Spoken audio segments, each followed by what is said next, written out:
प्रणाम। आप लोग ठीक ठाक से होंगे उम्मीद है। गर्मी बहुत पड़ रही है और प्रकृति की कुछ ऐसी इस समय विडंबना दिखाई दे रही है कि गर्मी पड़े खूब गर्मी पड़ रही है और बारिश हो रही है तो खूब बारिश हो रही है। बहरहाल मैं Yogesh Kumar Tripathi, teacher and motivational speaker, एक बार पुनः आपसे संबोधित हूँ। अभी पिछले वीडियो में मैंने वासुदेव कृष्ण के बहुआयामी व्यक्तित्व की चर्चा हम लोग कर रहे हैं, जिसमें हमने यह देखा कि कितना अद्भुत व्यक्तित्व है वासुदेव का कि उनको संपूर्णता से जानना बहुत ही दुष्कर है, बहुत ही कठिन है। एक पूर्ण व्यक्तित्व, कंप्लीट मैन प्रकृति में केवल एक हुआ, जिसने बचपन जिया तो ऐसा अद्भुत जिया कि आज भी एक माँ जब अपने बच्चे को प्रेम करती है, प्यार करती है, तो उसे कान्हा कहकर पुकारती है, लल्ला कहकर पुकारती है।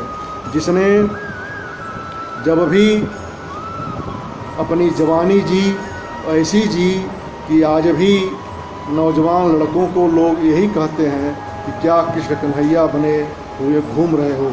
जिसने युद्ध रचाया तो ऐसा रचाया कि 5 निर्वासित राजकुमारों को उस समय की सबसे बड़ी शक्ति के खिलाफ न केवल विजय प्रदान कराई बल्कि एक विशाल साम्राज्य की स्थापना कराने में भी सफल हुए। इनका जीवन बहुत ही रहस्यपूर्ण है। विचार करें, भले ही कोई गहराई से वासुदेव से जुड़ा हुआ हो, लेकिन अस्थायी रूप से उनसे कोई नहीं जुड़ा और उसका उनसे वियोग हुआ। और यह भी एक रहस्य है, आश्चर्य है कि जो भी उनसे जुड़ा वह रोया, या तो उनसे जुड़ने से रोया या तो उनके वियोग से रोया, लेकिन वह रोया जरूर। जैसे माँ यशोदा जब उनके पास कृष्ण थे तो उनकी शैतानियों से इतनी पीड़ित हो जाती थी कि कभी उनको डांटने के बाद रोईं और फिर मथुरा जाने के बाद जीवन भर रोईं। इसी प्रकार उनसे गहराई से जुड़ने वाली गोपियाँ और राधा जी आजीवन रोती रहीं। विरह में रोईं, उनकी याद में रोईं। क्या कहा जाए, जब साथ में थे तब भी रोती थीं और जब मथुरा चले गए तब भी रोती थीं। सूरदास जी ने अनेक पदों में उनके विरह का वर्णन किया है। इसके अतिरिक्त शायद इसका एकमात्र कारण यह दिखाई देता है कि जब वे पैदा हुए तो तत्काल उनको 2 अनुभव हुआ, एक रोना और दूसरा वियोग। जब उनके पैदा होते ही माँ देवकी रोने लगी, विलाप करने लगी कि हो सकता है कंस पूर्व के लड़कों की तरह, हमारे बच्चों की तरह इन्हें भी मार डाले। और दूसरा वासुदेव को अनुभव हुआ वियोग। तत्काल उनकी सुरक्षा के उद्देश्य से नंद बाबा ने उन्हें उठा करके गोकुल पहुंचा दिया। 2 अनुभव हुआ और यही 2 अनुभव जीवन भर वासुदेव कृष्ण सबको कराते रहे। संभवतः यही कारण था कि आजीवन उन्होंने यही अनुभव सबको दिया, वियोग कराया, वियोग और विलाप। जो भी उनसे जुड़ा वह रोया, अस्थायी रूप से कोई नहीं जुड़ा, जो भी जुड़ा उनसे उसका वियोग हुआ। जो जुड़ा वह भी रोया और जो नहीं जुड़ा वह भी रोया, और वियोग तो सबके साथ हुआ। अस्थायी रूप से वे किसी के साथ नहीं जुड़े। वासुदेव कृष्ण एक ऐसे व्यक्ति हैं जो सहज हैं, सरल हैं। कोई भी व्यक्ति उनके पास पहुंच सकता है, अपनी बात कह सकता है। प्रायः हम दैनिक जीवन में अनुभव करते हैं कि जो बड़े लोग होते हैं प्रायः गंभीर रहते हैं। आम लोग, सामान्य आदमी उनके पास नहीं पहुंच सकता। उनका व्यक्तित्व ऐसा धीर गंभीर होता है कि लोग अपनी बात कहने में संकोच करते हैं। पर वासुदेव कृष्ण के साथ ऐसा कुछ नहीं है। वे एक राजा के लड़के थे, स्वयं भी राजा थे, परंतु जो उनके दोस्त थे, उनके मित्र थे, वे जिनके साथ वे खेले, बढ़े, पले, वे कहीं भी किसी भी रूप में उनके लेवल के नहीं थे।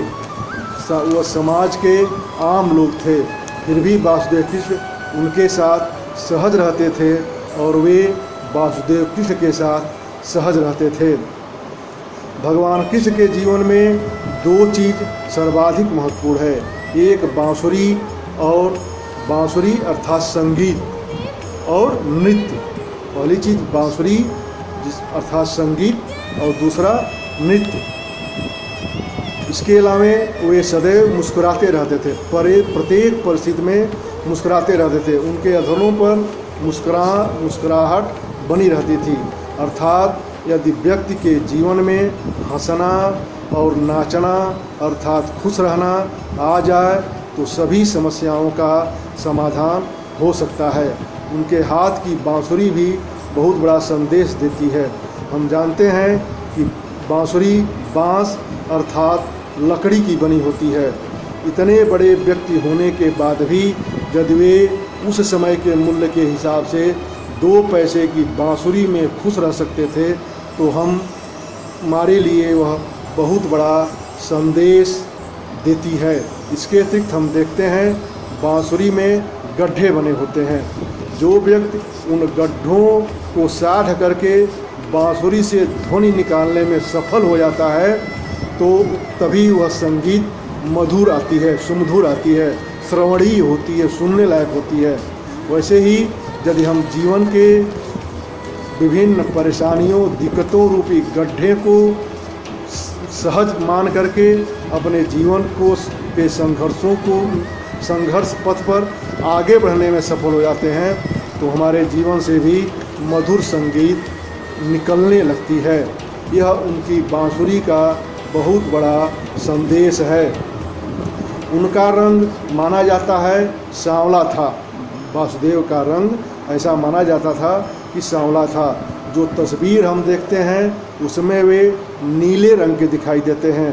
अर्थात हम मान सकते हैं कि उनका रंग ब्लूइश ब्लैक था, हल्का नीलापन लिए हुए काला था।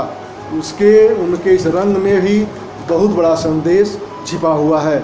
जैसे हम देखते हैं आसमान का रंग नीला है, आसमान का रंग नीला है।